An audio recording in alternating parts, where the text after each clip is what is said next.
সম্মানিত দর্শক মণ্ডলী, ৮টি দেশের মানবাধিকার সংস্থা বাংলাদেশের বিরোধী নেতাকর্মীদের গ্রেপ্তার নিয়ে এবার ক্ষেপে গিয়েছেন। তারা ২৪ ঘন্টার মধ্যে মুক্তির দাবি করেছেন। বিএনপি নেতাকর্মীদেরকে ২৪ ঘন্টার মধ্যে মুক্তি দিতে হবে, সে বিষয় নিয়ে বিস্তারিত দেখাবো।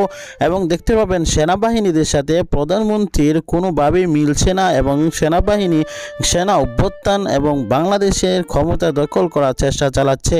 গোপন সেই সকল বিষয়গুলো সামনে অভ্যুত্থান যদি ঘটে তাহলেই ক্ষমতা দখল নেবে এবং সুষ্ঠু নির্বাচন দিবে সেনাবাহিনীর অধীনে।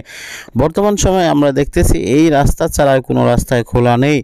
বিএনপি জামাত যদি তারা অসহযোগ আন্দোলন গড়ে তোলে এবং দেশকে অচল করার চেষ্টা করে এবং তারা যদি অবরোধ এবং হরতাল এবং দেশকে বাংলাদেশ থেকে ঢাকা থেকে বিচ্ছিন্ন করে দিতে পারে, তাহলেই সেনা অভ্যুত্থান ঘটবে, সেনাবাহিনীরা জরুরি অবস্থা জারি করবে এবং অবশেষে সেনাবাহিনীর হাতে ক্ষমতা যাবে এবং তারা সুষ্ঠু নির্বাচন দিবে। পরবর্তীতে সুষ্ঠু নির্বাচনে জয়ী যে হবে তারাই বিজয় লাভ করবে, প্রকৃতপক্ষে বিজয়ী।